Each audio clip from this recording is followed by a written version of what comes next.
Yes, we are going to discuss today about the chapter 20.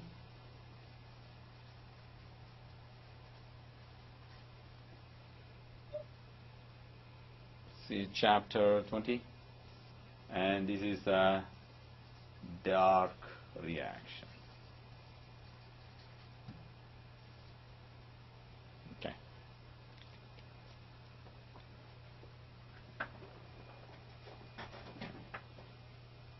So what we have done last week about in the light reaction, okay, we did the the transforms light energy, the light reaction transforms sunlight or light energy to ATP and NADPH. This is the strong reducing power, right? Reducing power. So this is for the light reaction, so which we did last week. Okay. So this is the chapter 19. So today we are going to do the another part of that. That the second part 2 is dark reaction. Okay, dark reaction. This reaction uses the ATP, which is synthesized in the light reaction, okay, and NADPH, that the reducing agents, that NADPH, uses this one, ATP and NADPH, to reduce the carbon dioxide from the atmosphere, reduce carbon dioxide, okay, to hexoses. Hexoses means sugar molecule, glucose. So to reduce. So when you see the previous one, the light reaction, this ATP NADPH produced, and the following the light reaction, the dark reaction for the ATP and NADPH is being used up. So you have got the final product is hexoses or sugars, and that's what the light and dark reaction is alternate, and that's by in earth circulation in half time you may have a light and dark, and you have a 12 hours and 12 hours of dark, or if you go on the northern hemisphere, the light is being reduced, or the southern hemisphere, the light is reduced here, and you have more of darkness. So accordingly, the plant synthesizes or changes its environment to, according to the environment, the plants, they switches to synthesize its molecule as a hexose or in the starch or in their own food products. So we are going to see how the light and dark reactions is being changed over, okay? And the cooperation between the light and dark, other words, cooperation of light and dark reactions, That's called photosynthesis.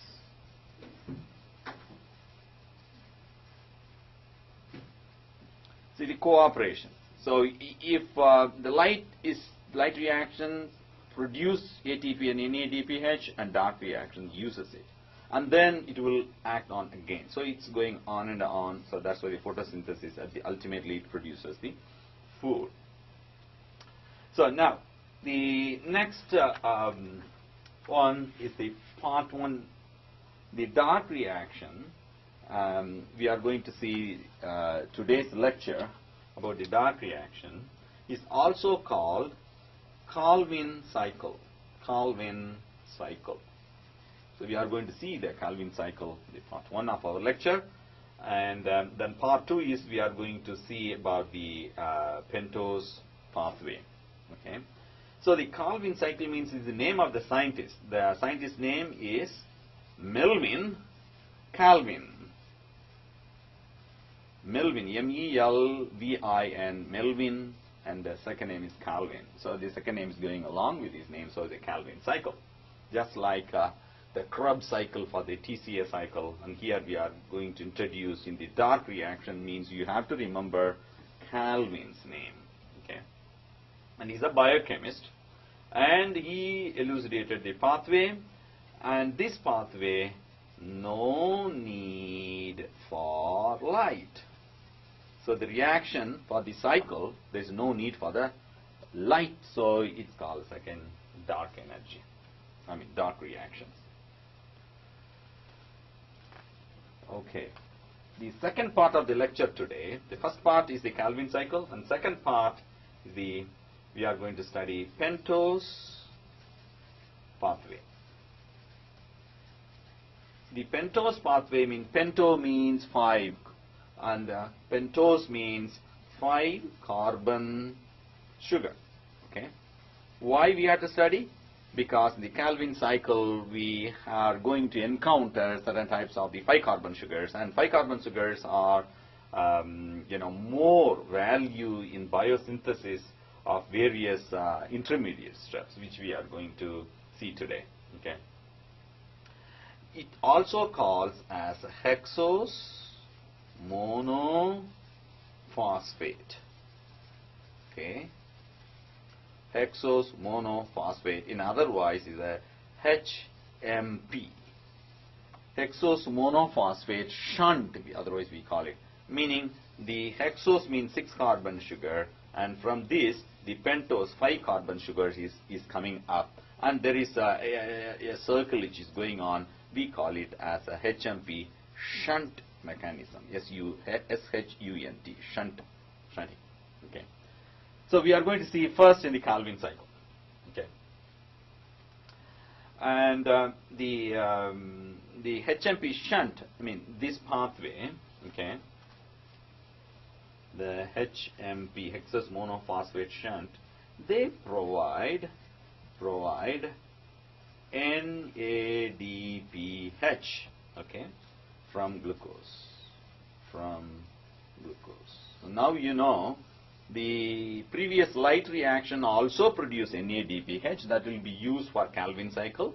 The HMP pathway also produce more of NADPH from glucose. So this is also being useful for the dark reaction. Okay. And in other words, the NADPH is also called currency of reducing power. Okay.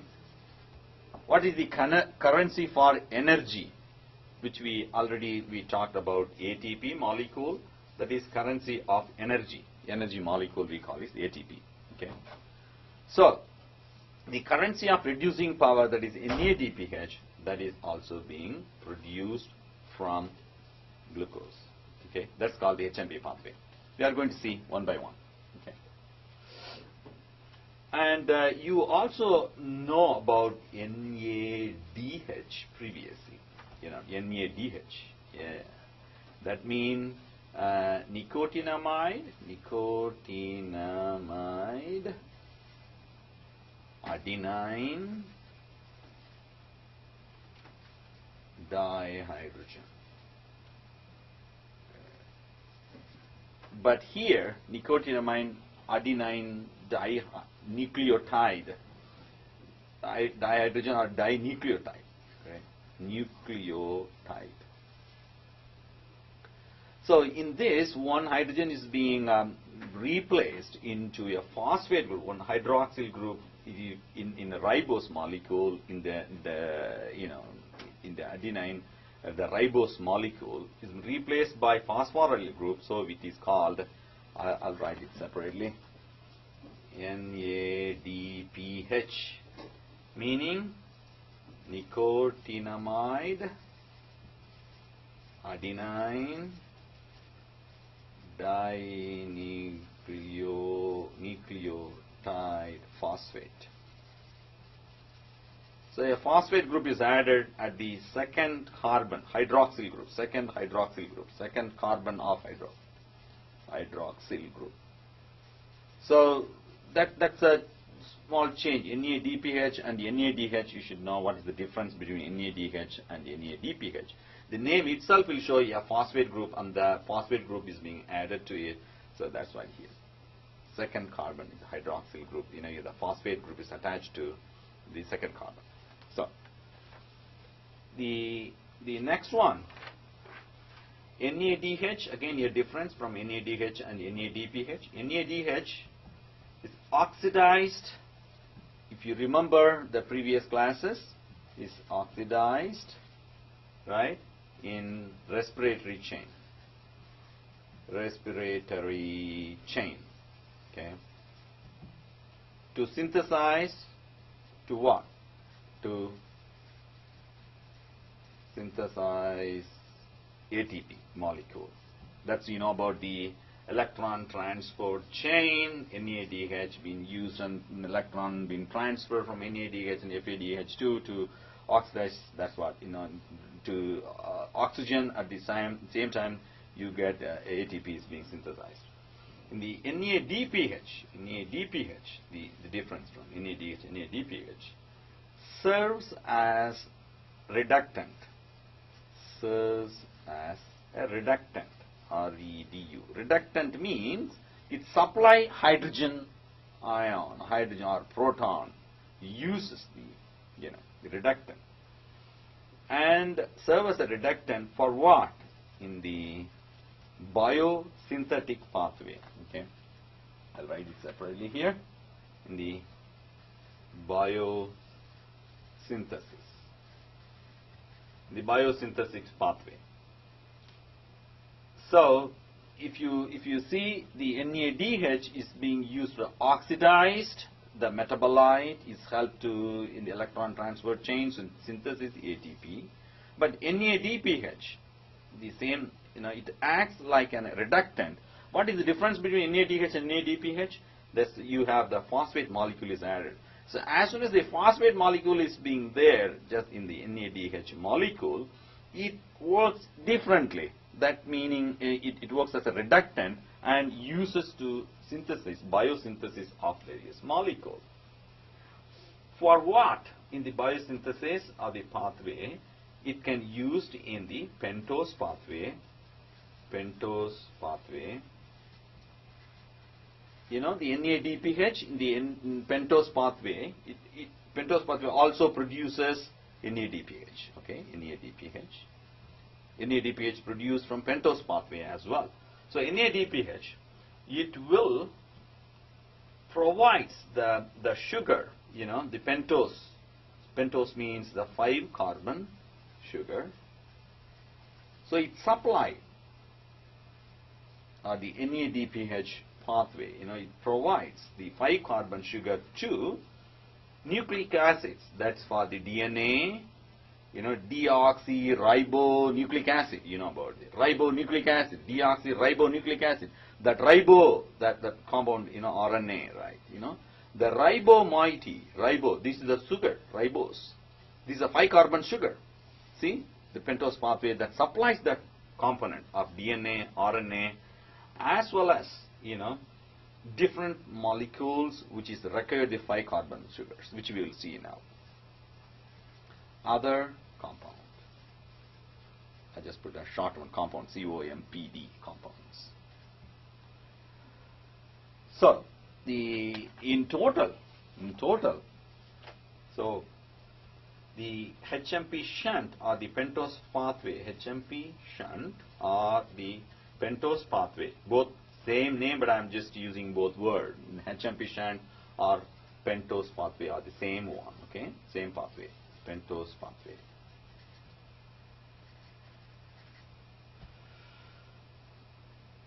They share the same common enzyme. Okay, pentose pathway and Calvin cycle. Okay, and Calvin cycle share common enzyme. Common enzymes. They share the common enzymes. So in which context? This is being linked to evolutionary links. Evolution. So from bacteria to higher plants and everything is coming up, and light reaction to dark reactions and everything. So the HMP shunt or the pentose pathway and Calvin cycle, they share the common enzyme. That's why they allotted this particular chapter in a common one. Yes, in one chapter we are going to see on both sides. So are you following now? So I'm going to the next phase, into the Calvin cycle. Okay, the Calvin cycle. Now, Calvin cycle. Okay, it uses, as I mentioned earlier, uses NADPH to reduce, which I mentioned earlier, carbon dioxide. Where the carbon dioxide is coming from? That's from atmosphere. And to carbon dioxide to hexoses, sugar. Okay. Now, HMP shunt, which I mentioned earlier, pentose pathway, HMP, hexose monophosphate pathway, HMP shunt, it breaks down hexoses to carbon dioxide and NADPH.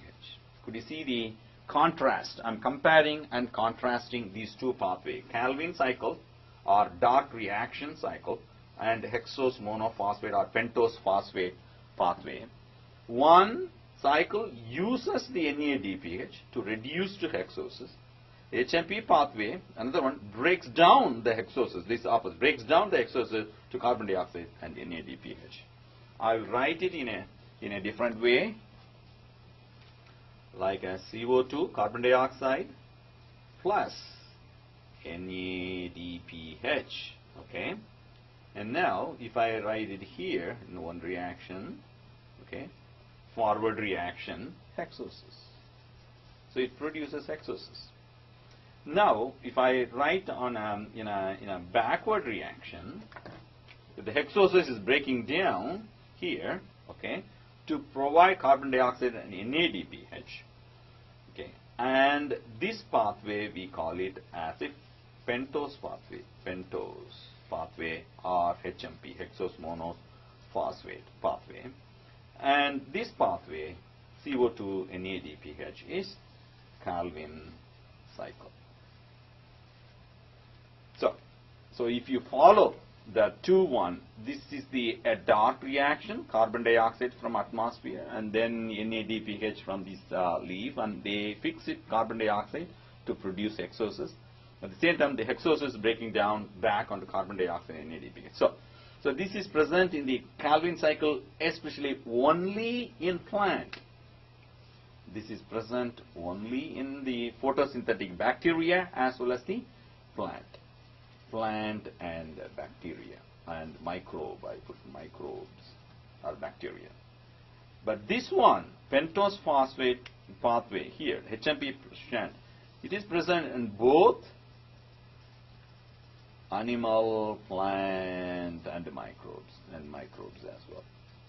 So this is a common one, breaking down the pathway. Okay, for all of them, microbes or plant or animal, they need DNA, they need RNA, they need the other component of the 5 carbon sugars that the pentose pathway or HMP pathway will provide that 5 carbon sugar for the synthesis of nucleic acids. So that's why this is very important. Okay. Now, we'll see the Calvin cycle. Okay.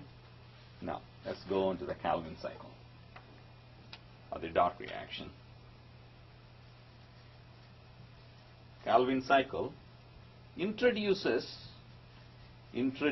what is the purpose of this Calvin cycle? Introduces the carbon atom, otherwise using the carbon dioxide from the atmosphere.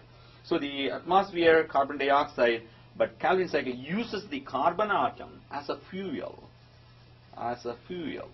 okay, and backbone of all biological molecule. And backbone, it uses, right, it introduces, that's very important, introduces the carbon atom as a fuel and for the backbone, B-A-C-K-B-O-N-E, backbone of all biomolecules. In other words, you have studied in your organic chemistry. Organic chemistry always use carbon, hydrogen, oxygen. So the carbon which is coming from the carbon dioxide, that is being fixed out. Okay. So the Calvin cycle is comprises of the three stages. I mean, how the carbon dioxide, carbon atom from carbon dioxide is being fixed and uses for the biomolecules. So that is the story which we are going to study today. That's the topic. How? There are three stages we are going to study. Okay. Number one, fixation of carbon dioxide, fixation of CO2, carbon dioxide, by a new compound name. I am going to write it, so please remember that. That is the ribulose, R-I-B-U-L-O-S-E, ribulose 1,5. This is the position of the carbon atom, 1,5 bisphosphate. Okay. So this compound name is ribulose, again a 5 carbon sugar, ribulose, and 1 and 5 position of the carbon. You have 2. Bi means 2, right? Biweekly, right? You got the bi means 2 in chemistry. So we call it bis in here. The bis phosphate, that means 2 phosphate molecule is added to ribulose. So that's why the name of the compound is called ribulose 1,5 bisphosphate. This is, we are going to see this compound quite often today, class. Okay.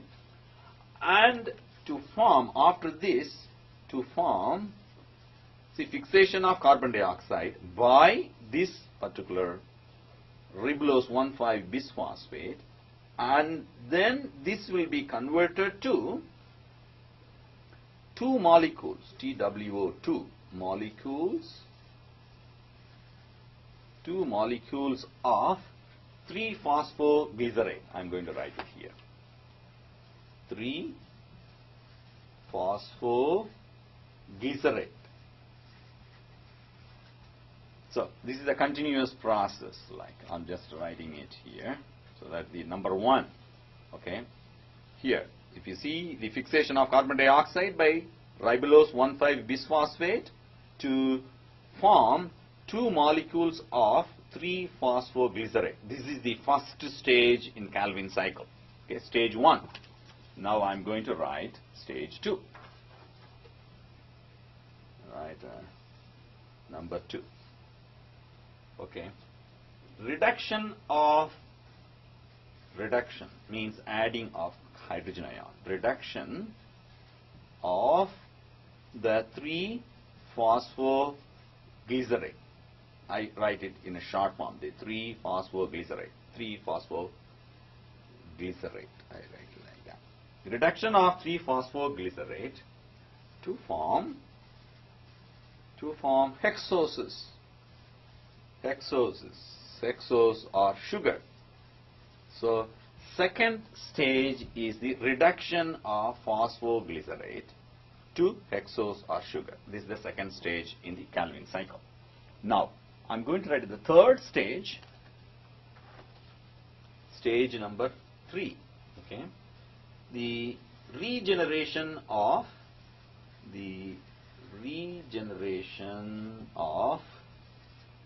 what? Ribulose 1,5 bisphosphate. For why we have to regenerate? Because again this ribulose 1,5 bisphosphate is going to use the carbon dioxide to absorb, right? Ribulose 1,5 biphosphate regeneration, and this will help to fix more carbon dioxide. So in thereby this cycle will go on and on and on and on, and each time the carbon dioxide is going to be fixed out. So how? I'll just write in a short review on this. I write it like this: 1,5 ribulose, 1,5 bisphosphate. Okay, this is in a short form. I'm bisphosphate, Bi, yes, bisphosphate, and this will come back to here the carbon dioxide. Every time the carbon dioxide is coming together, and then it is going to split into 2 molecules of what? 3-phosphoglyceric acid.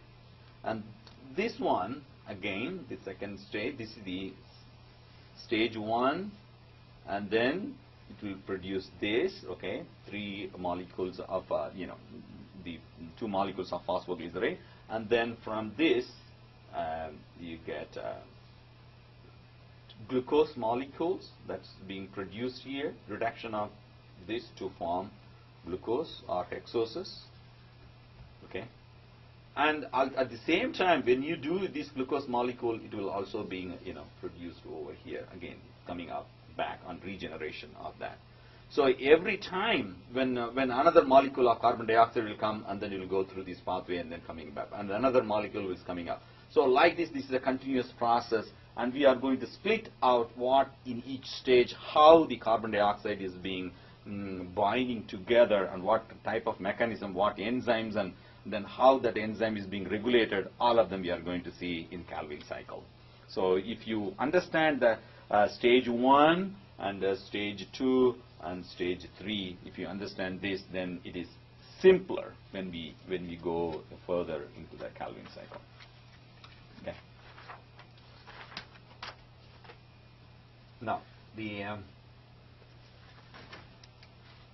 first step. Step number 1, they are going to say, step 1, fixing of carbon dioxide, CO2 fixation, okay, with ribulose bisphosphate, okay, with ribulose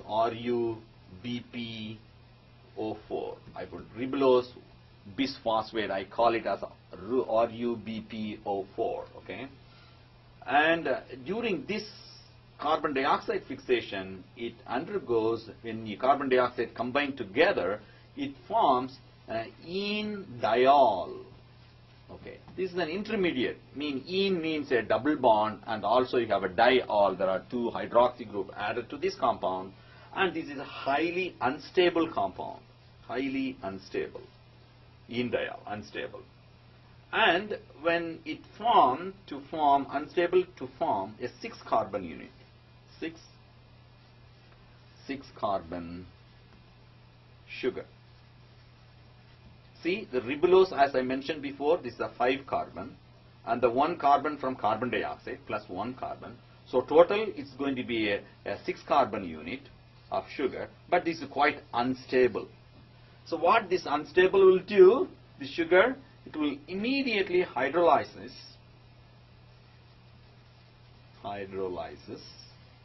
to 2 molecules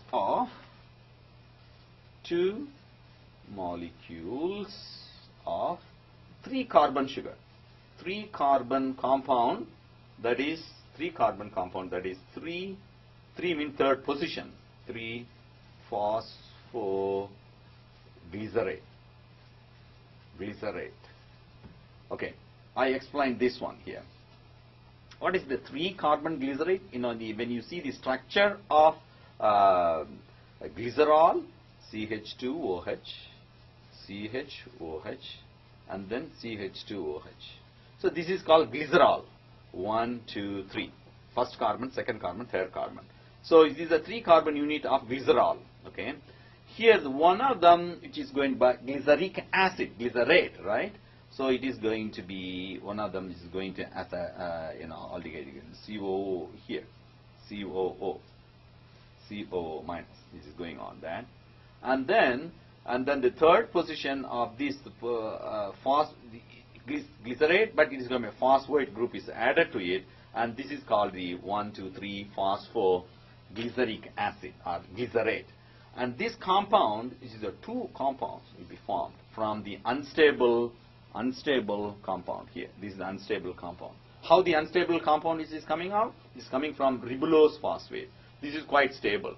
But as soon as it combines with the carbon dioxide and this ribulose phosphate, it has become quite unstable and hydrolyzes to two molecules of 3-carbon sugar, that is the 3-phosphoglyceric acid or 3-phosphoglycerate. So now what happened? This glyceric acid, this is a reaction, is a highly exergonic reaction. Okay, that reaction is a highly exergonic, meaning the energy is being released at the heat, and it's not being absorbed, but it's being released. Exergonic reaction. Now we will see the structure of the enzyme.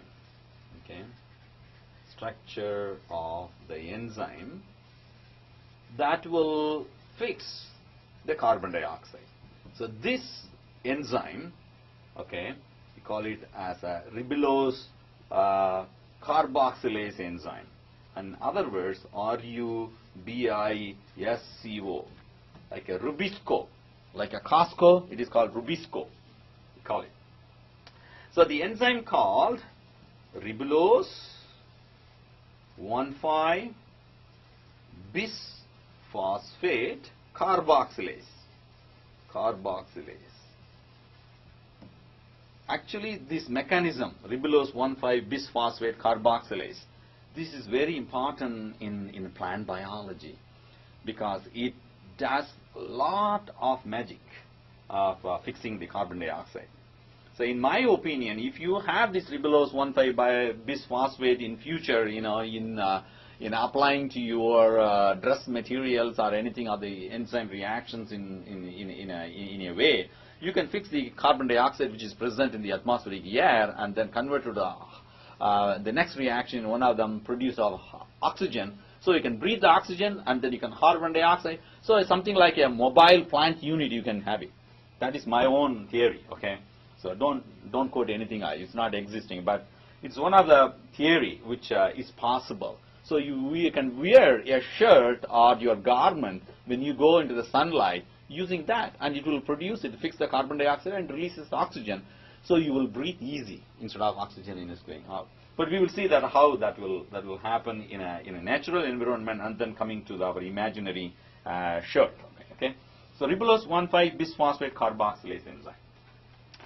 So when you see I'll go through the structure from the PowerPoint. This is the one, I think they put it in a Hawaii, and they have measured a different annual how much carbon dioxide is being present in the atmosphere, and this is the graph which they have done. Could you see that one? 60, this much carbon dioxide concentration in the air, and now 70, 80, 90, 200 is going up and up. Why? We are not using the carbon dioxide from the atmosphere, and that is, in other words, our land, our earth is being diminished of all forests or the green. So a lot of deforestation is going on, so meaning the plant leaves or the trees or the systems that needs to fix the carbon dioxide from the atmosphere is quite dropped down. So that's why carbon dioxide in ppm is getting increased. It's quite dangerous. So now we have to reforestation, which is coming up now, but I don't know how long will it take it. We also propose to reforestation in Sahelian area in order to reduce the hurricane impact to Texas coastal line. That's one of our dream project from UHV, and if you are interested, you can go through the Phi Zeta Honor Society, or you can go on YouTube, Hurricane Impact, UHV Hurricane. You will find a video. You just watch the video, and if you are interested, you can help us to reforestation. Our main aim is decrease this content in sooner as possible. So that's one other thing. Okay. So now coming to our story here. This is the ribulose 5-pass phosphate, 1, 2, 3, 4, 5 carbon unit, and you can see the 5th position, you have a phosphate group, okay? Now with the ATP, ribulose 1,5 bisphosphate, and this is the stage 1 of the reaction which I mentioned earlier. The carbon dioxide from the atmosphere will come and it will produce 2 molecules, here the 2 molecules of 3-phosphoglycerate that is being used here, 3-phosphoglyceric acid, and here actually I put it over the phosphate molecule. Phosphate molecule is present at the 1 carbon, not at the third one. Third one is the acid COO minus, and the first carbon CH2OH is going to be the phosphorylator. So you can correct earlier my query, my document camera, I just put it over phosphate, but phosphate group is the first carbon. That's the third phosphoglyceric acid, and then 2 molecules of ATP and stage 2 reduction, 2 NADPH being produced, and then glyceraldehyde 3-phosphate, again is the stage 3 regeneration of ribulose. So this is the intermediate step, fructose 6-phosphate, which is can be coming from here. It can also produce the stage 1 combined with this. So we will see the different stages here, the stage 1, stage 2, stage 3 of regeneration of the Calvin cycle. So we are going to see where this one occur, this Calvin cycle is occur in the stroma. You know about the stroma of the chloroplast.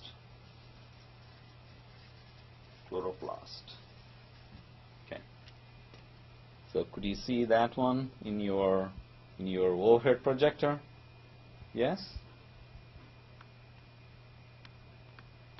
Now, the same reaction, ribulose 1,5 bisphosphate, indilate intermediate, I said mentioned earlier, and this indilate intermediate with carbon dioxide, unstable intermediate with water hydrolysis and 3-phosphoglyceric acid, glycerate. Now, this is the one I would like to concentrate now. The ribulose carboxylase enzyme, I mentioned Rubisco, it has got 8 large unit. You can see that 8 large unit, okay, 1, 2, 3 and 4, but you have a 2 unit in each time, 1 unit, 2 unit, 3 unit, 4, 5, 6, 7, 8, but one of the unit is in red color, that's the largest unit, okay, and then you have got the 8 small unit, and here is it 1, 2, 3, 4, 5, 6, 7, 8. So one of the small unit is the blue, but actually all of them are white, but one of them are blue, and all of them are yellow, and here the one is red, and this is the one, the large unit, subunit that contains the active site where you get the carbon dioxide is coming and joined together, and the reaction which is taking place. So it needs the 8 subunits of the ribulose phosphate. This is a structure, X-ray crystallographic structure cartoon. So this is the mechanism, wherein how the lysine side chain of that particular large unit where the carbon dioxide is binding together and it forms the carbamate, and then magnesium ion is coming, and then the magnesium and this carbon dioxide CO2. Now the CO2 carbon dioxide is joined together, this nitrogen atom, and then elimination of hydrogen, and finally this is the carbamate, and this carbamate along with the magnesium ion, magnesium coming joined together, magnesium, the magnesium and CO2. Now we can form this magnesium. Okay. So this is the first reaction on how the carbon dioxide is being fixed from atmosphere and into the leaf, onto the enzymes, and where it binds together. Okay. Now this is the mechanism how the ribulose 1,5-phosphate uses this one here. So before we say this is the enzyme, and this is the active site where the carbon dioxide is coming over there, and this is a protein molecule. In this protein molecule, protein is made up of amino acids, and one of the amino acid is lysine. In that lysine molecule or the amino acid, you get the ammonia group where the carbon dioxide is joined together, it will come and attach to it, and then the magnesium ion is attached to it. So all this reaction is taking place in the enzyme, Rubisco enzyme, okay? And now the substrate the ribulose 5-phosphate, ribulose 1,5 bisphosphate is coming joined together. Now the magnesium ion and then you have a carbon dioxide which is there, and now see the carbon dioxide which is coming from the air, COO, and this is the lysine molecule, and how one of the oxygen is attached to the magnesium ion, and as soon as the magnesium ion, then it will attach to the ribulose phosphate over here, and there's the electron shift reaction which is occurring, and now the enol dilate intermediate, and then another molecule, even the carbon dioxide, and then what happened here, it rearranges again, and then this is the same reaction which is ribulose bisphosphate diolate intermediate, and 2-carboxy 3-keto D-arabinitol 1,5 bisphosphate, and that is hydrolysis hydrated intermediate 3-phosphoglycerate. So you don't worry about this. This is happening inside the scene, and this is the stable product. You have a 3. This is a 1,3-phosphoglycerate. This is another molecule of 3-phosphoglyceric acid. So now we are going on to the next stage, how this 3-phosphoglycerate is being reduced. Here, ribulose phosphate, this is the net reaction. Okay. During this diolate intermediate, this is the one. Diolate intermediate, there is one very important step which is occurring. That is, it consumes oxygen. The previous step, the ribulose or ribisco fixed the carbon dioxide. Now, at the same time, it also accepts oxygen over here. Just like your respiratory oxygen, which is getting into the mitochondria and electron transfer chain for the respiration, and the oxygen also consumed in the ribisco. So that produces a hydroperoxide intermediate, and that is also in a phosphoglycerate, and 3-phosphoglycerate will also be formed. So there is the 2 steps involved. One is the carbon dioxide also fixing, also oxygen also is coming out. So look what happened. This is in chloroplast, okay, and ribulose 1,5-phosphate, oxygen which is coming up, and it also produces 3-phosphoglycerate, and that is also circle, phosphoglycocolate, and water, the inorganic phosphate is coming out. And then immediately the phosphoglycocolate, after removing the phosphate, become glycolate, and glycolate again with the oxygen, which I mentioned earlier, the oxygen again from the atmosphere, it will take the oxygen and produce hydrogen peroxide, and then it converted to glyoxylate at the meeting point. See, you can see COO minus and COO minus, but the oxygen is being reduced to hydrogen peroxide.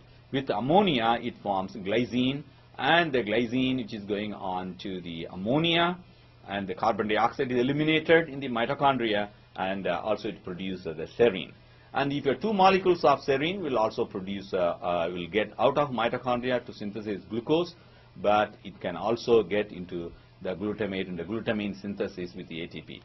So this is present in a chloroplast, this reaction, but the chloroplast donate phosphoglycocolate to peroxisome, which is also present near to the chloroplast, and the peroxisome will produce more of glyoxylate getting into the mitochondria, and the mitochondria will fix with the eliminate for the ammonia, and this been go into eliminate into the glutamine, and also in the glycine molecule, and carbon dioxide released into the mitochondria, and this cycle, D-carboxylase as well as the D-aminase reactions taking place in the mitochondria, it produces more of serine, and the serine is another amino acid, and that is a precursor for the glucose in a gluconeogenesis fashion.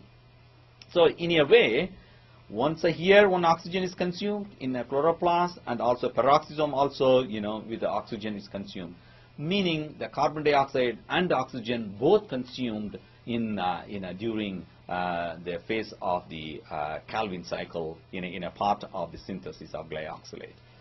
And this is a bit of nuisance in synthesis of fixing of carbon dioxide, because this process will something like we call it as a photorespiration.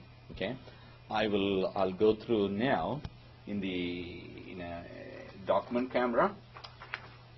Okay, so when we study the role of magnesium, as well as the formation of 3-phosphoglycerate, which I mentioned earlier, and the reactive oxygen, here the H2O2 or hydrogen peroxide, right? So that also being used as I mentioned earlier, this is called a salvage pathway or the photo respiration on that mark. Okay, I'm just writing on that pathway. Glycolate, which is being formed, which is formed the glyoxylate plus H2O2, hydrogen peroxide. I'm just writing on it. So the glyoxylate, which I mentioned earlier, glyoxylate, this will get into glycine in the mitochondria. Glycine, and the glycine molecule to serine molecule, and the serine to glucose. 2 molecules of serine, that the gluconeogenesis. Okay. So when you see the entire reaction, the net reaction, the recycle of here 3 carbon, 3 of the 4 carbon units, 4 carbon atoms to glycolate compound, okay, and 1 carbon is lost as carbon dioxide. 1 carbon, it loses to CO2. If you see the reaction which I mentioned earlier, because when you do the serine molecule, which is synthesis, and the glucose molecule is evolved, I just showed it earlier here. See here, here you got the 2 glycine molecule and 1 carbon dioxide is eliminated. If you remember exactly in the ribulose carboxylase enzyme, it will fix the carbon dioxide. We should not lose any of them. But what happened here? We are losing 1 carbon unit as a carbon dioxide. That is a disadvantage in the photosynthesis. So whenever if you see fixing the carbon dioxide, we should not lose anything, but we are losing it 1 carbon as a carbon dioxide. So this phenomena, okay, this process, okay, we call it as photorespiration. So you should always remember, this is the one more respiration which we studied earlier, the mitochondrial respiration, where the oxygen is being consumed in the mitochondria for the production of ATP synthesis. But here, in terms of the photosynthetic process, we call it photorespiration. During the photorespiration process, okay, oxygen is consumed, and carbon dioxide is released. Oxygen used and carbon dioxide is released. Okay, so this process is highly disadvantaged, but at the same time there is an advantage in a different way. We will see that one, how that will do that. They say photorespiration is a wasteful reaction. Why is a wasteful reaction? Because the organic carbon, whatever we want to fix it, but this carbon is converted to carbon dioxide, and without carbon dioxide, without ATP, that is very important, without ATP or NADPH reaction.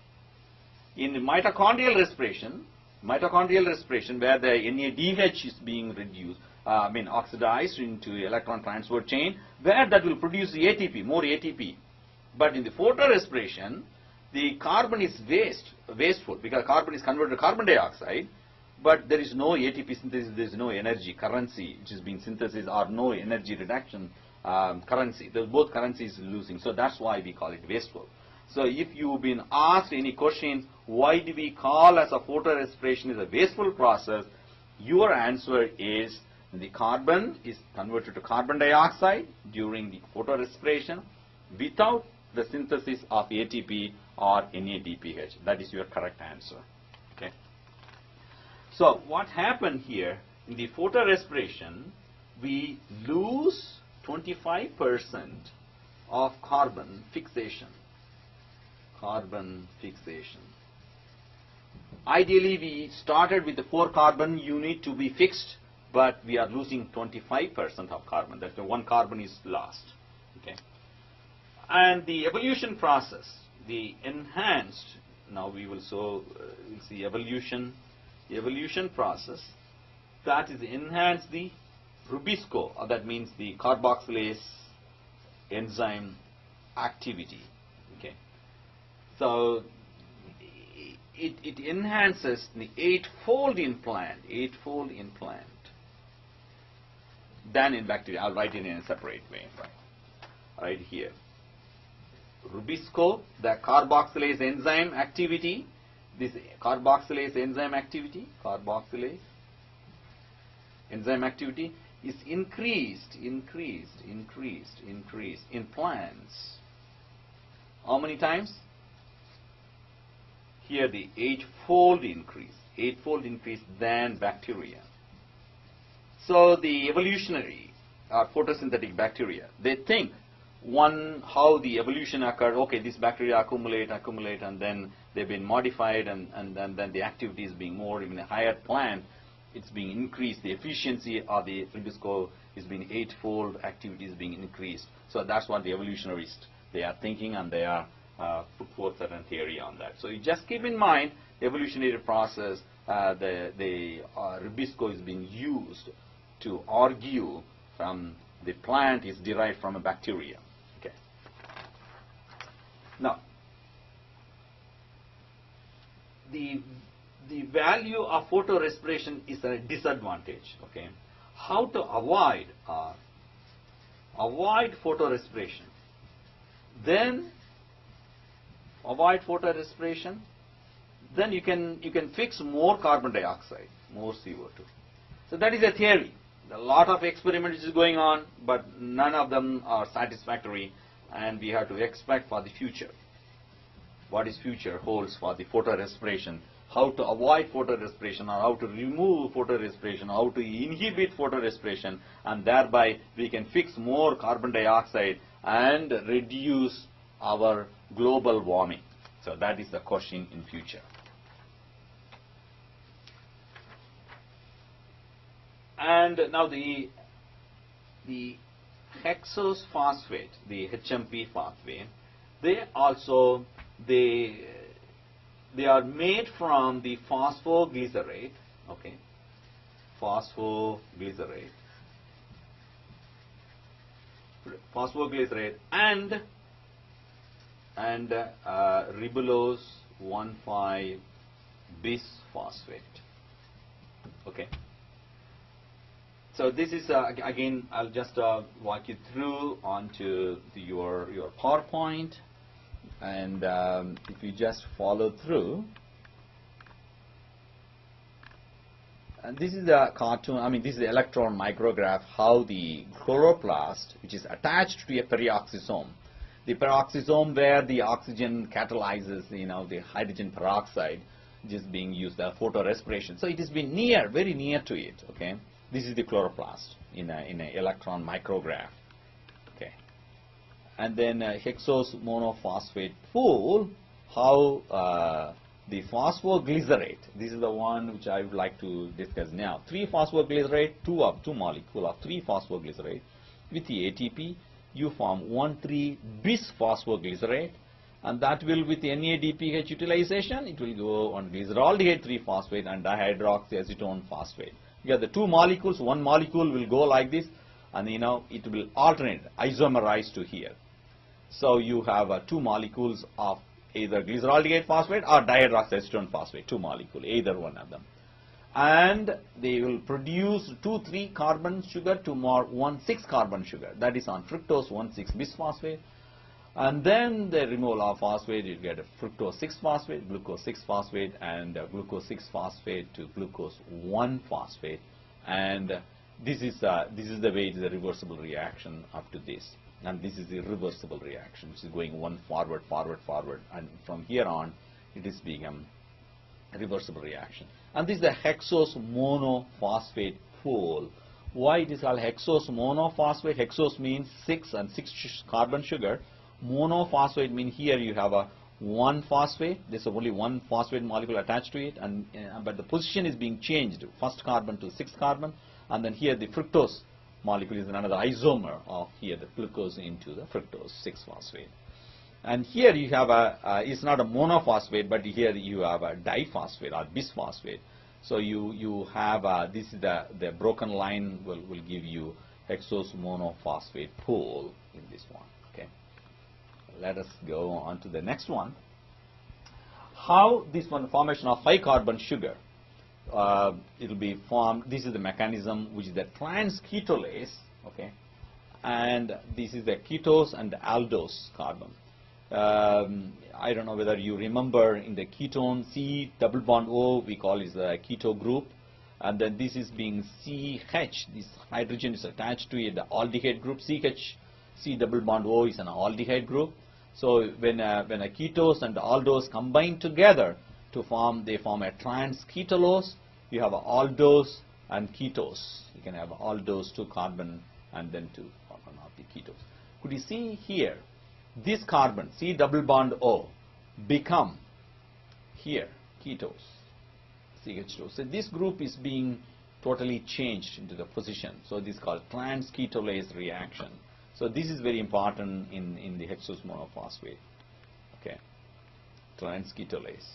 Now the aldose and dihydroxyacetone phosphate, we call it aldolase enzyme. You have got the ketose. I mean, this is a cartoon. I mean, this is the reaction where how the 3-carbon sugar with I'll just explain to you here in this reaction. This one, what happens here? Okay, that's what we are explaining here in this reaction to become here a ketose, 3-carbon sugar. One sitting over there, aldose and ketose together to form a 6-carbon unit. Okay. This is the fructose 6-phosphate and trans ketolase reaction. This is how the phospho group is being changed into the trans ketolase, aldolase, trans ketolase.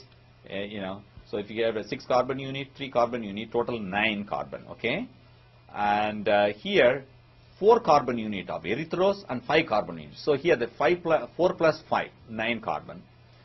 Could you follow through the red color? You will see that one. And then this erythrose alone plus dihydroxyacetone, and then they form aldolase, like a pseudoheptulose, like a 7-carbon unit. So 4-carbon unit, this is a 3-carbon unit to form a 7-carbon unit, and this is hydrolysis to the heptulose 7-phosphate here, because removal of 1 phosphate. This is the 2-phosphate unit, 1 phosphate, and here the pseudoheptulose 7-phosphate plus another glyceraldehyde 3-phosphate trans ketolase reaction. Could you see the color changing? You get another molecule of glyceraldehyde 3-phosphate to form ribose 5-phosphate, and this is again 7-carbon unit, 3-carbon unit, total 10 carbon. Okay, and you have a 5-carbon of ribose and xylulose another 5-carbon unit. So 5 plus 5 is a 10. So this is we started with a 6-carbon unit, we ended with what? 2 5-carbon unit. So that's why it is called as a pentose phosphate. This is a pentose phosphate group. Okay, and this is again a split reaction of this earlier version of the total reaction. How this individual reaction is taking place, the rearrangement. Okay, ribulose and 5-phosphate and 1,5 bisphosphate. This is the entire cycle. I mean, how the ribulose 5-phosphate 3 molecule of ATP. Could you see that arrow, number of arrows? 3 carbon dioxide, 6 ATP, 6 ADP, and NADPH used, and then glyceraldehyde phosphate here, and the dihydroxyacetone phosphate, and all of them again combined together. And this is the overall reaction, what I explained earlier. All this reaction which is coming out, this is called a Calvin cycle. Okay, fructose 6-phosphate, that's the middle part of that. That's why when you get more of the fructose 6, all the sugar moiety, and then you have again, this is the product actually. So this is going to be converted into glucose, and also it can be converted into the more for the ribulose phosphate to have another cycle. So the cycle is going on and on, on and on. Whenever the carbon dioxide is coming up, it will produce more of the fructose. So this is the dark reaction or the Calvin cycle, which is taking place now. So this is again another molecule, how the glucose or the fructose 6-phosphate, as I mentioned, this one converted to starch or glucose.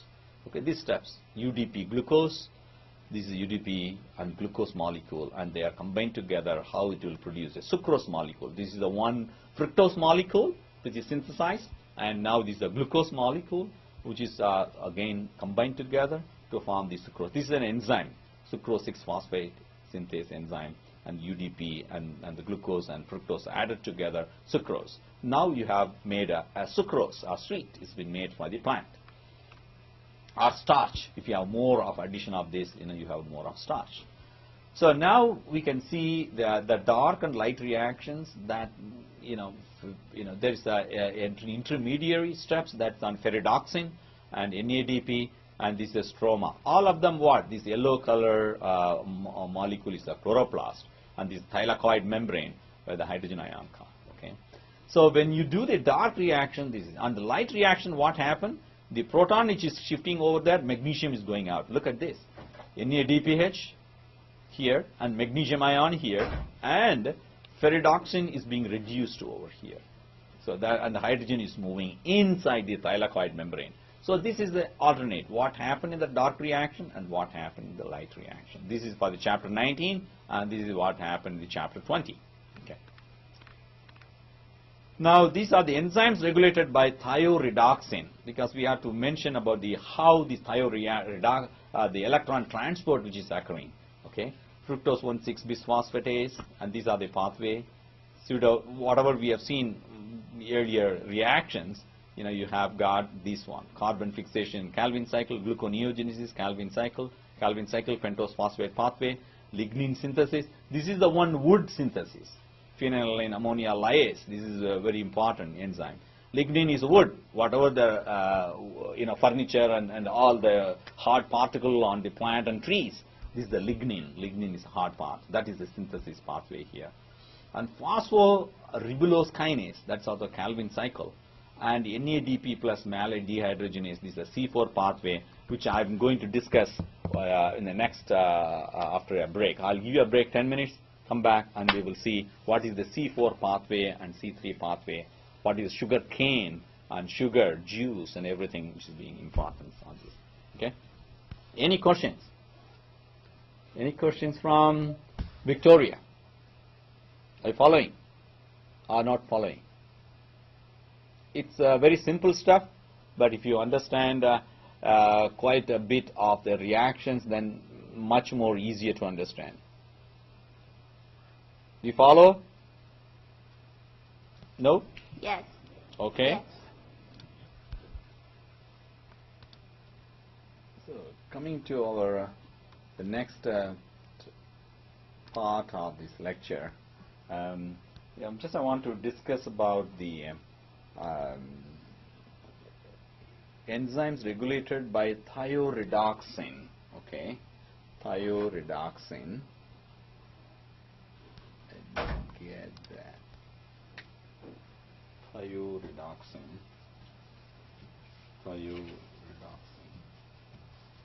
What is this enzyme, thioredoxin? In a way that if you just remember in the earlier classes on the respirations and getting your document camera, thioredoxin. If you see the electron transfer mechanism, okay, it plays a major role in regulating Calvin cycle. So the regulation of Calvin cycle is entirely depending upon the electron transfer. The electron transfer, the reaction, which is from the the carbon dioxide and then moving to the other molecules, and they are being facilitated by a very important molecule called again thioredoxin. Okay. And this reaction, which is being light-driven reaction, okay, the electron transfer. That is on the, I put it like that, light-driven reaction.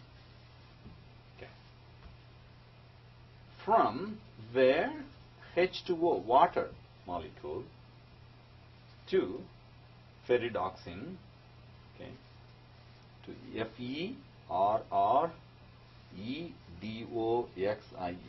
ferredoxin molecule,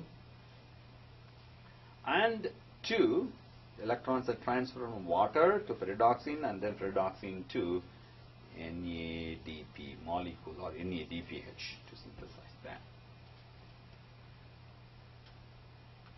So the thioredoxin is the one which is a messenger. I put it like an electron transfer messenger.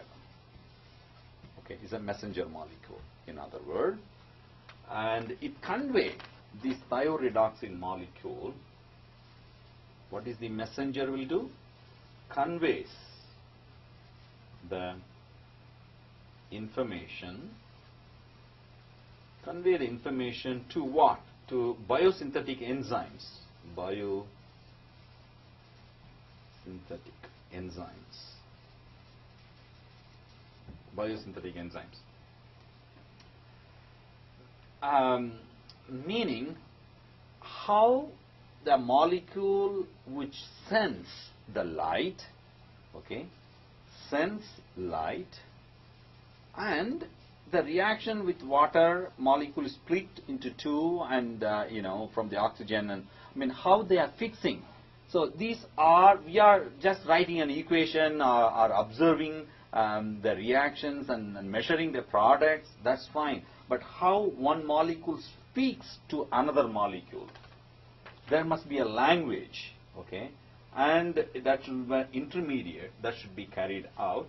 Suppose if this H2O getting NADP molecule, the hydrogen is being transferred. When this is being carried out by messenger molecule, that is called thioredoxin. The messenger molecule is thioredoxin.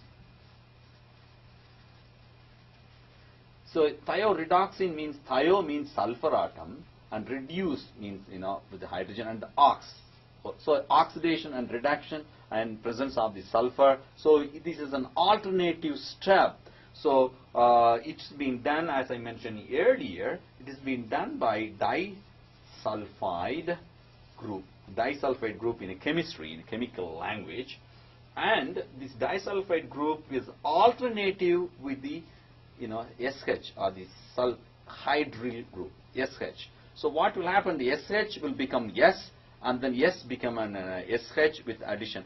So this process which is going on. With this, it can continually perpetuate the position of this is being done, and the light is there, and water is being split into two. So you have to get ready. So that is the language, and how that will communicate. The electrons. The electrons will move. Which one will move? This thioredoxin will move that message or move the signal from one region to the another molecule using the disulfide bridges. And this molecule will have a unique structure where you get 12 kilodalton protein, that molecule thioredoxin, and the unique feature is sulfhydryl group, and they have a 4 iron 4 sulfur group. The iron 4 iron and 4 sulfur group, that is on the molecule of the thioredoxin. So this 4 iron 4 sulfur cluster, 4 iron 4 sulfur cluster will reduce, and then it will move to the next one. It will donate down electron and it will become oxidized. So oxidation, the next molecule will getting reduced, and then next molecule will become oxidized. So it is going on, and thereby convey the message. So 4 iron 4 sulfur couple. This molecule will convey the message from one to the other. Okay. So let us see on to your figure 10, 20, 15 in the PowerPoint. I'll show here. See, this is the disulfide bond of thioredoxin. This is the cartoon that explained the 3D structure of the protein. And here, look at that. It is not present here. It is not present here. It is not present, but it is present over here. where the position of the disulfide bond will ready to accept the electron, and as soon as it accepts, and it will move to the next one, and then put the hydrogen to the next one, and then this is the cluster that will help to move the message from one part of the reaction to the another. You see this one here? Light is coming up, ferredoxin oxidized unto the reduced state, and this is a cycle. And now this message, ferredoxin thioreductase enzyme, will convert the thioredoxin S to SH. Then this SH again, it will convey the message to inactive enzyme to the active enzyme. So the inactive enzyme is a disulfide bridge, but that is split into two halves like a SH and SH. And then what happened? Oxygen here, spontaneous oxidation, will take this one H2O, and then it will back onto the inactive enzyme. So this is the process which is as soon as the light is there, and the thioredoxin conveys the message to the next the active enzymes, and thereby start the reaction. Okay, so that's very important to understand in how the light is sensed, which molecule is sensing the light energy, and that's been transferred. Okay, and this cartoon will explain where this occur. The air, you get carbon dioxide, and the mesophyll cells, the leaf of the plant cells, they have the holes on it. So, and thereby the carbon dioxide is diffused inside, and the oxaloacetate, it forms oxaloacetate from phosphoenol pyruvate. This is happening in the chloroplast. So there are two groups of cells. So I'll explain over here. I don't know whether you can see now here. So in the plant leaf, okay, I'm just drawing a plant leaves. Okay, here. Okay, if you cut part of the thing, and then this is the bottom of the leaf. When compared to the top of the leaf, the bottom of the leaf, you have openings, stomata, that are the small opening, and after this you have got the mesophyll cells, and then your bundle sheath cell. If you have studied a cross section of the leaf, I'm just getting a cut and the cross section of the leaf. I'll just write it here. Okay, this is the leaf, and this is the stomata which is coming out, and then here you have mesophills, and then you have a bundle sheath of the cells, and then you have other cells on top of the things where you have sunlight can fall it on and everything. So here the carbon dioxide which is coming out here, which is getting in, and then here you have a mesophyll, and then you have bundle sheath cells over there. So as soon as the carbon dioxide is coming here, and then that will be fixed. Okay, that's what I want to show here.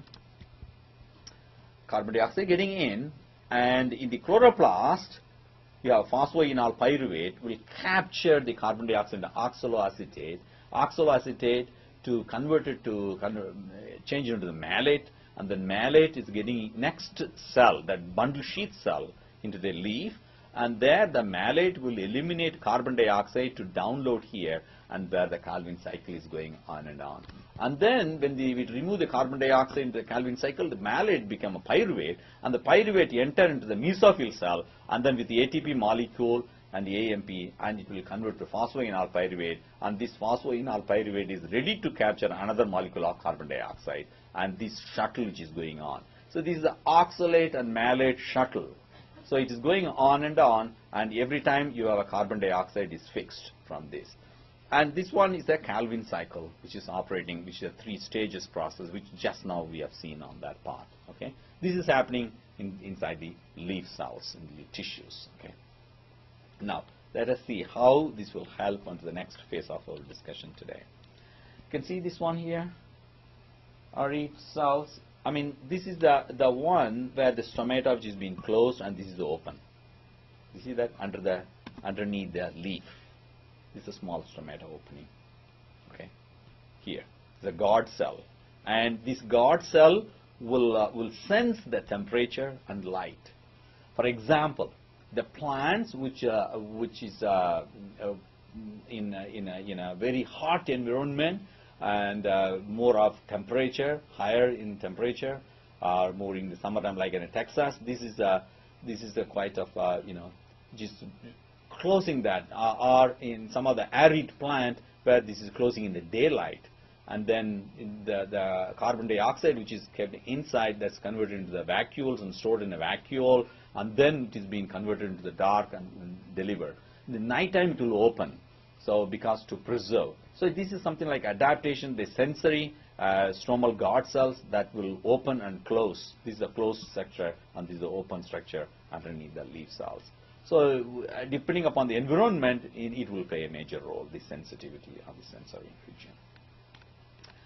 We'll see on the pathways that recur in the NADPH, where you have a synthesis, fatty acid biosynthesis, cholesterol biosynthesis. These are the common for both pathways, right? Animals as well as in the plant, we have got the same synthesis and detoxification reaction. All of them, NADPH is being much more used on this one, okay?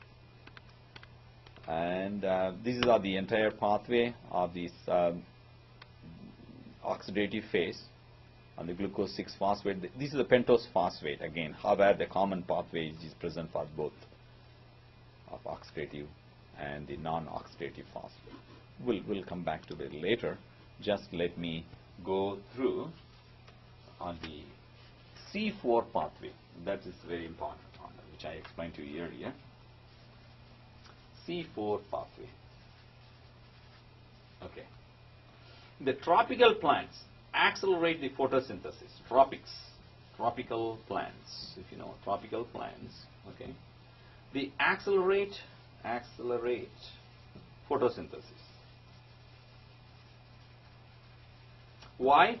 Because you have two types of reaction, because more of oxygenases activity, which is being activity, carboxylase activity, oxygenases of rubisco, R-U-B-I-S-C-O.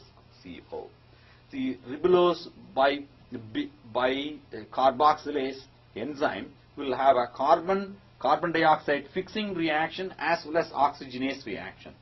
Both activity is present in one enzyme, because you have both two large subunits of that enzyme will do both of the functions, and depending upon the condition, sometimes that enzyme will activate oxygenase, sometimes it will activate at the carbon fixation.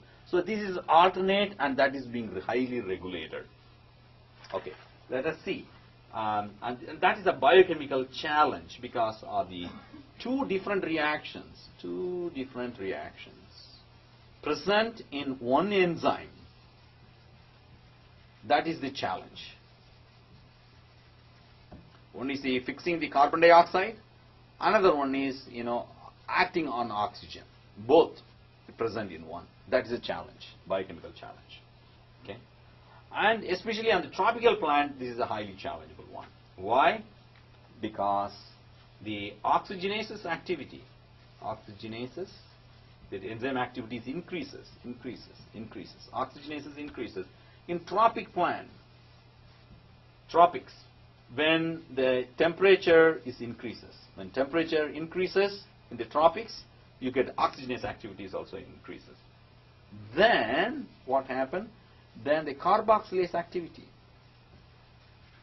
So what happened? The carboxylase, the more of oxygenation which is occurring, more activation, but then the carboxylase activity means the less amount of carbon dioxide is being fixed. But the plant will have an adaptation for this. For example, we have a sugarcane plant. Sugarcane that grow only on tropics, the sugarcanes. How many of you have gone to sugarcane farms? And here, gone? Have you ever eaten the sugarcane? Have you tasted? No? No one in Victoria? Have you ever tasted sugarcane?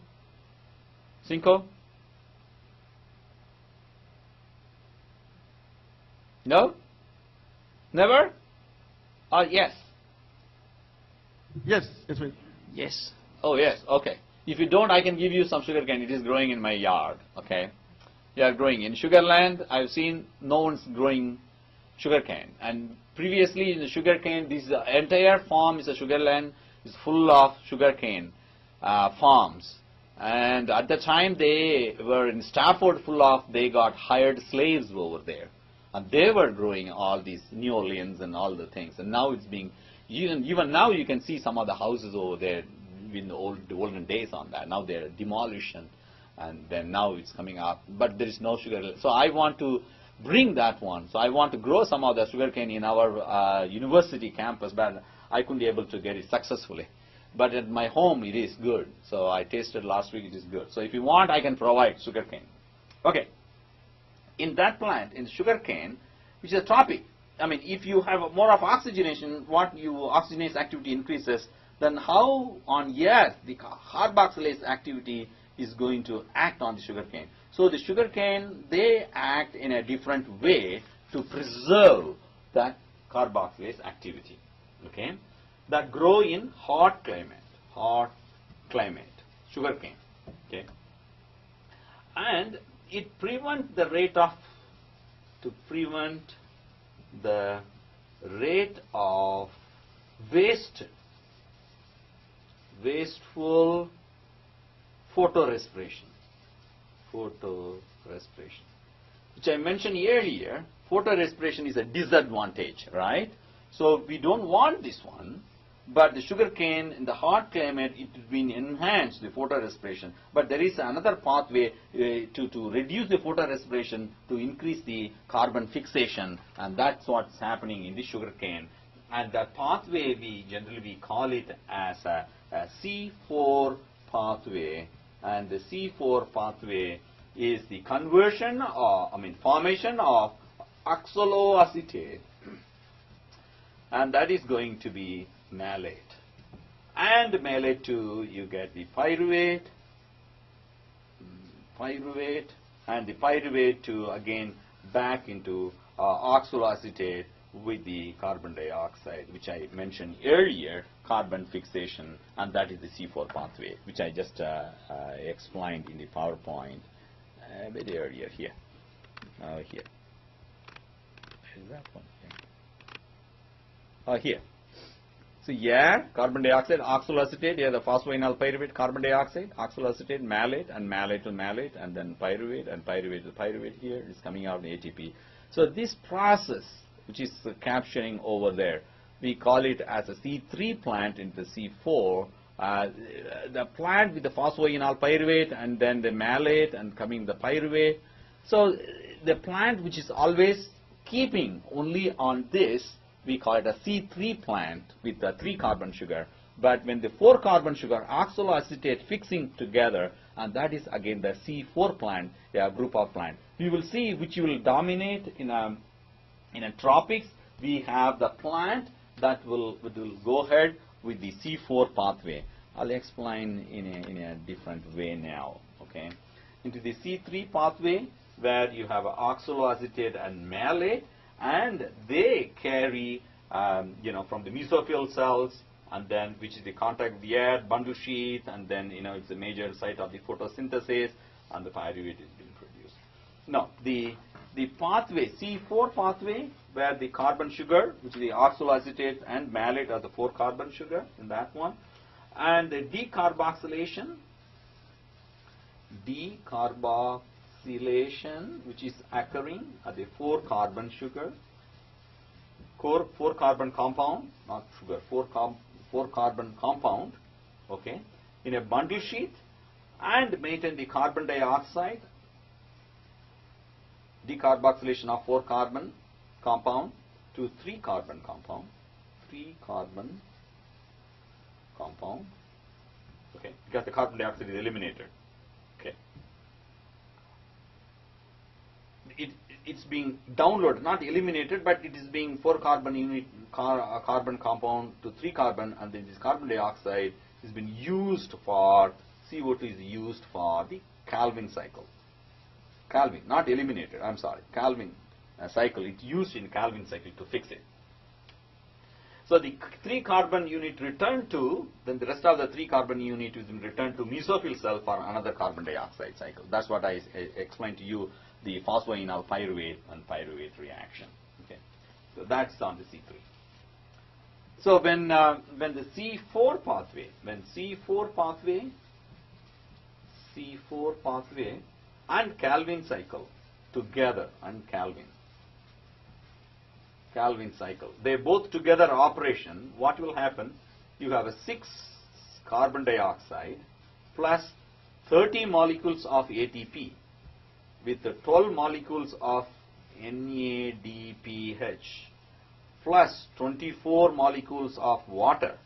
That will produce, this will produce 6 C6H12O6, 1 glucose molecule plus 30 ADP molecule plus 30 PI molecule or inorganic phosphate and 12 NADPH molecule, 12 NADPH molecule and 18 H proton. You can also refer into your book, 18, I write it here, 18 hydrogen ion.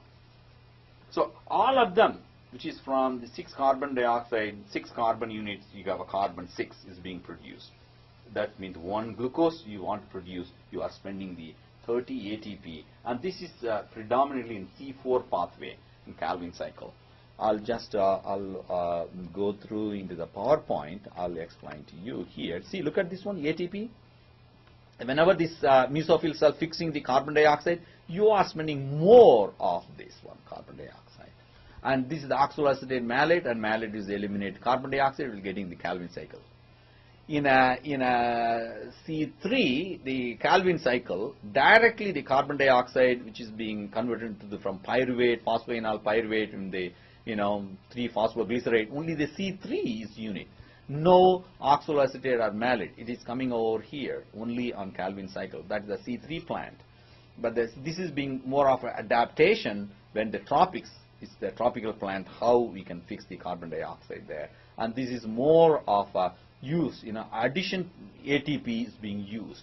12 molecules of ATP is being used over here and compared to the regular 18 molecules. Let us see. So 30 molecules of ATP is being used. Okay, when the per glucose synthesis, when the C4 pathway, this is the C4 pathway, is being operated. Okay. Because the carbon dioxide to deliver to Calvin cycle, so in a constant mode. But this is against the another pathway when the C4 pathway is absent in certain plant. The C4 pathway is absent in certain plant. In there, you need only 18 molecules of ATP is required to fix the carbon dioxide. Okay. So this one, which is happening in the bundle sheath, high concentration of the carbon dioxide bundle sheath of C4, and the 12 ATP molecules, the difference are the 12, because from one cell into the other cell, that's what it is. It happens onto the 12 ATP molecules difference from C3 and C4. So 18 molecules of ATP is being used in C3 plants. Now C4 you need 30, in C3 only 18. So the 12 is needed when the bundle sheet to the mesophyll cells, the change of the C3 from one particular cell to the other. So that's what is the expense of these 12 ATP molecules. Okay. The critical steps in this rapid photosynthesis rate is carbon dioxide. Why the C4 is be necessary? That's what I'm explaining. Carbon dioxide is limited. This is being reduced. The carbon dioxide concentration is limited when the light is more. So when more on tropic, more light, more sunshine, what happened at that time? You have less of the carbon dioxide in the surrounding this area. At that time, what will happen? The plant is an adaptation to fix it rapidly, and that's what it happens on the C4. So also the high carbon dioxide, concentration of carbon dioxide, minimum the energy loss, minimum the energy loss Energy loss. In other words, if a more of carbon dioxide, you are not using of extra 12 ATP molecules. That's what I'm saying. If if light is more, carbon dioxide limited, so you have to spend more of energy to fix this carbon dioxide. That's what the 18 and 12, which is occurring excess. So what happens in tropical plants now? Tropical plants,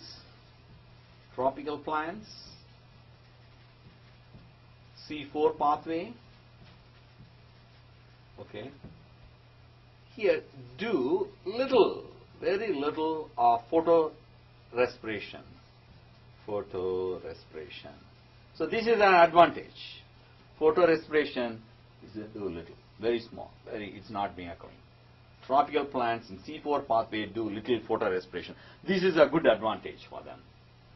Why it happens? Because of the fixing of the earlier cells, okay. High concentration of carbon dioxide are present.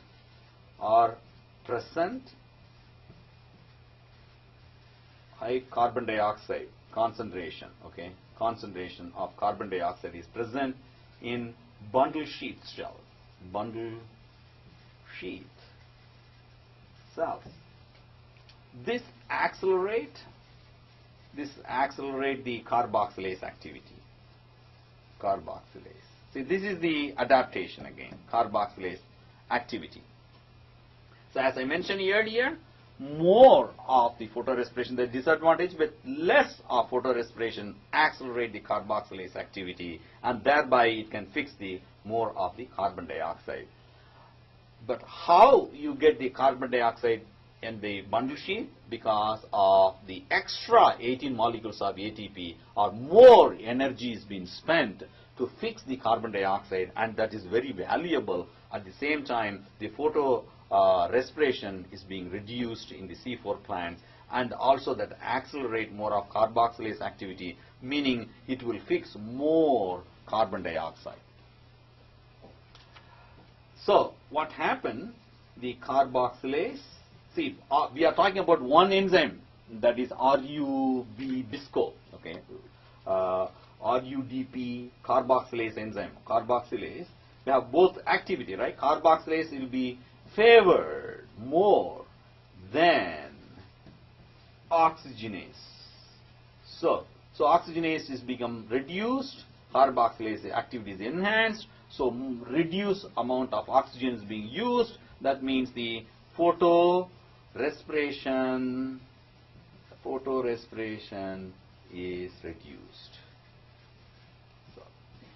So enhanced, so more of carbon dioxide is being fixed. So that's why we have sugar cane can withstand in high temperature. Now what happened in the C3 plants? C3 plants, there is no fixing of the carbon oxaloacetate or malate, but it has the direct contact, which consumes only 18 molecules. 18 molecules of ATP per hexose. So it consumes less hexose.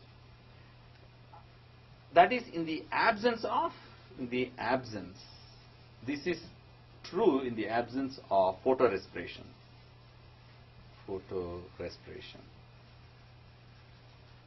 Okay.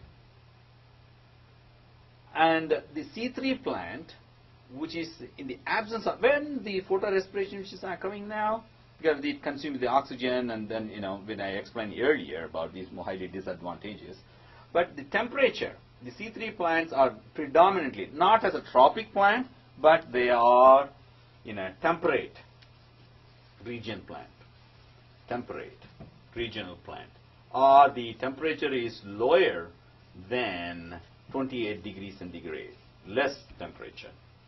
So they predominate in the temperate plants, because they don't want to use this photorespiration, as well as the less more of carbon dioxide is available, unlike in the tropics.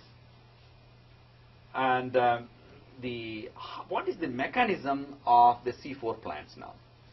C4 plant, how the C4 plants fix. As I mentioned earlier, There's one enzyme reaction, and that enzyme reaction is called, we call it as a crassulation. C-R-A-S-S-U-L-A-C-E-A-N. Crassulation acid metabolism. Acid metabolism. In other words, CAM, crassulation acid metabolism, which is occurring into the plants, which is present in a dry climates. This one, suppose in very hot, in arid plant, or in desert plants, in dry climates, in dry area, okay. In desert, how the plants are surviving with arid ecosystem. There are modifications on that. There you have the stomata. Stomata is closed, which I mentioned earlier. I think I showed the picture on that. Closed in during daytime, because to preserve the water, to prevent the water loss. Because when the reactions, more water is losing, So what happened, it closed the channel, closed the gate, the water will be there, remaining there, but during the daytime, to prevent the water loss, so it is closing. And what happened, the carbon dioxide, at the same time, the disadvantage is the carbon dioxide cannot enter into the stomata, enter into the leaf. So what happened in that, the reaction, carbon dioxide will enter the leaf during the night or the low temperature. When the low temperature is low or night, it will open, the leaf stomata is open and the carbon dioxide enters. And then as soon as it enters, what happens? They are stored in vacuoles. It's stored in a vacuoles. V-A-C-O-U-L-E-S. Vacuoles. Vacuoles. No, I just put the other way around. V-A-C-U. Okay. O-L-E-S. Vacuoles. So empty spaces, right? Inside the plant cells, a large amount of vacuoles are there, where they're filled with juice. So here, in the carbon dioxide is stored, CO2 is stored in vacuoles of the plant cells, and they are fixed by how they are vacuoles, how they stored by using the CAM activity, crassulation acid metabolism. From that, this is the mechanism wherein that carbon dioxide is being fixed in C4 pathway, like a C4 pathway, and into malate, which I mentioned earlier. Malate is the enzyme oxaloacetate in the malate. It fixed into the malate, and then the malate is stored. The malate is stored in vacuoles. So during the malate decarboxylate, the next item, the malate decarboxylate, carbon dioxide is released. The next step, malate decarboxylase activity, carbon dioxide is being released and then getting into the Calvin cycle. So this process, which the CAM acting like carbon dioxide in C4 pathway, which is being stored in vacuoles in the form of malate, and then after the decarboxylase activity, which is being activated where the carbon dioxide is released, and that carbon dioxide is used in the Dart reaction of Calvin cycle. So that's why the plant, which is more of existing in the more of desert or arid region, they are surviving with this mechanism. Now we will go on to part 2, which I mentioned earlier, HMP shunt, or the phosphate pathway. And there are the two different one. This pathway, pentose pathway, and this is very important because they are providing more of NADPH. NADPH is being provided by this pentose pathway, And they are good for the oxidative stress. So during oxidative stress, the pentose phosphate is very helpful to relieve this stress because it supplies more of an oxidative reaction in 2 stages.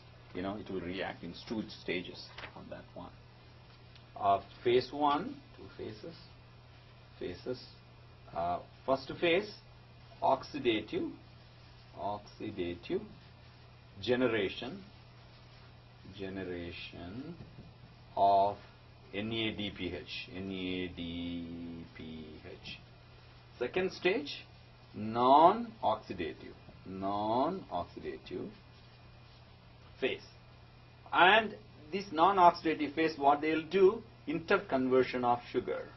Interconversion of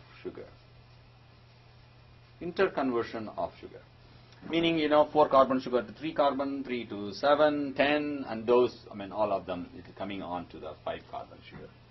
So in the oxidative stage, ribulose 5-phosphate, oxidative stage, the ribulose 5-phosphate, the first phase, oxidative phase, right? So where the glucose is oxidized to ribulose 5-phosphate, and then ribose 5-phosphate, and then it is converted. This ribose 5-phosphate is good, as I mentioned before. It's used for the RNA, DNA, ATP, and NADH molecule, FAD, coenzyme. Yeah. So when the glucose molecule is converted to ribulose 5-phosphate and then ribose 5-phosphate, and ribose is being used for all this biosynthesis. So that's what is happening on the oxidative phase, which is is full of synthesis of bioactive molecules, other molecules. So what happens in the non-oxidative state, the second stage, non-oxidative phase, catalyzes the interconversion of 3 carbon, 4 carbon, 5 carbon, 6 carbon, 7 carbon units of sugars. So they are converting 3 to 4, 4 to 3, 4 to 5, 5 to 6, 6 to 7, all of them. 7 to 10, and then 10 to 5, like everything. It's getting on the interconversion. This is a non-oxidative reaction. So in this way, you get excess of, when you do this pathway, the excess of what you get, 5 carbon sugars. These 5 carbon sugars are used for the many, is a glycolytic intermediate as well. Glycolytic intermediate pathway also. And they are present where it happens in the site is cytoplasm. The pentose phosphate pathway is present in cytoplasm. Okay. Not TCA cycle is present in the mitochondria, and the pentose phosphate pathway is present in cytoplasm. And the model of all this is just like a Calvin cycle. The pentose phosphate pathway is sharing the reaction with Calvin cycle. As I mentioned earlier, Calvin cycle and the pentose phosphate pathway, they share enzymes together, share part of the enzyme. The common enzymes in the reaction. Okay, that's another part. Pentose phosphate and linked to glycolysis. The next one. Pentose pathway is linked to glycolysis. Which we have seen earlier, and by the enzyme called the transaldolase, which I mentioned earlier before the PowerPoint. Transaldolase and transketolase enzyme. Transaldolase and transketolase reaction, they are linked with this enzyme. They are linked together. Okay. And there are certain tissues, which is just I'll walk you through in the PowerPoint. There are certain tissues which is sharing more of pentose phosphate, which is occurring in the tissues as well. Okay. And one more thing, in a biomedical point of view, there is an enzyme called glucose 6-phosphate dehydrogenase enzyme. Okay, dehydrogenase enzyme. In other words, G6PD. This enzyme is very critical, and they are present in abundance in red cells, red blood cells, RBC, red blood cells, or RBC. And it will produce more of what? It will produce, because as I mentioned in a HMP shunt, it will produce more of DNA, RNA, and other coenzyme A and everything, right? The HMP pathway. So glucose 6-phosphate dehydrogenase will give rise to more of HMP pathway. In other words, the pentoses. And this pentoses involved in synthesis of RNA and DNA. And what happened in RBC, in a malarial parasite infection, malarial parasite, what is called the falciparum, Plasmodium falciparum.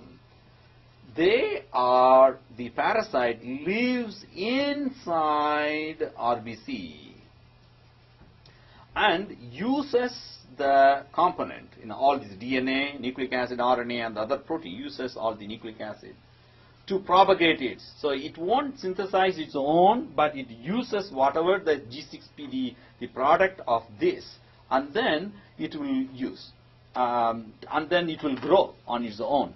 So what happens if you have a deficiency? If you have, suppose the persons, you have a deficiency in glucose 6-phosphate dehydrogenase enzyme, what will happen at the time?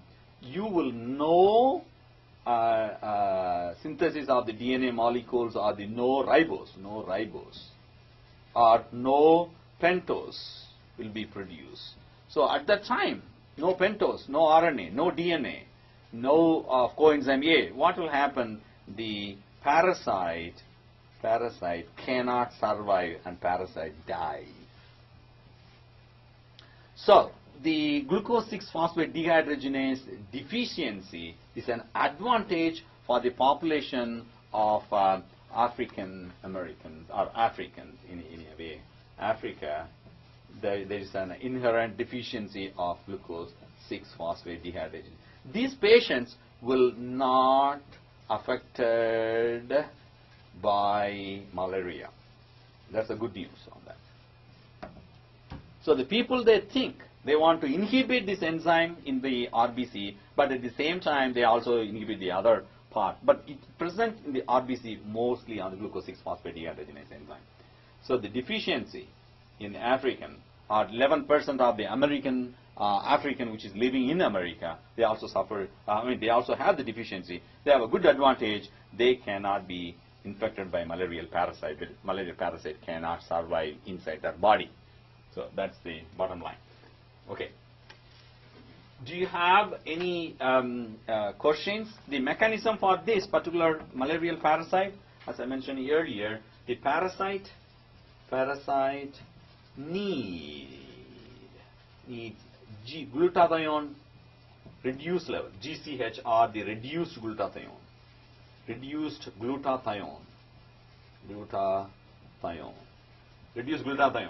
Okay, and this is will be replenished by the pentose pathway. Pentose pathway provide more of NADPH, and this NADPH is responsible for produce more of glutathione. So if there is no glutathione reductase or the pathway, or no NADPH, this is being not reduced, and parasite won't use all those things, and then it will die naturally. So this is another way of using the enzyme deficiency for a therapeutical purpose. And some of the drug companies, they are working on this as well. Okay.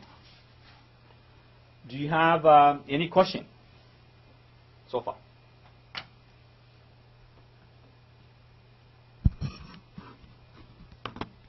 Just go through this pathway, which I just mentioned, this stomata. These are the pathways requiring the NADPH reaction. Cholesterol biosynthesis, neurotransmitter biosynthesis, nucleotide biosynthesis, all of them, they need NADPH. Okay. And detoxification, if you, whatever you use, the alcohol and other drugs or any other drug which eliminates from your body, or the toxin produced by the body or consumed by you, that is being used to the cytochrome P450 monooxygenase enzyme, as well as the reduction of oxidized glutathione. All of them, use the NADPH as a cofactor, coenzyme. And this is again the oxidative phase of the phosphate pathway. And this is again explain how this NADPH is being produced. And this is another, the same thing. And then how this interconversion of this different phase non-oxidative pathway.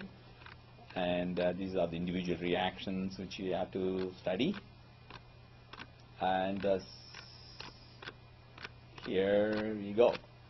Pentose, trans-aldolase, trans-ketolase reaction. These are the pentose phosphate pathway present in, and then the reaction in total, in summary, of pentose phosphate. This is the mechanism how the steric shift and the electron bonds and everything, how the molecules move from one compound to the other. And the product, aldolase, ketolase, everything.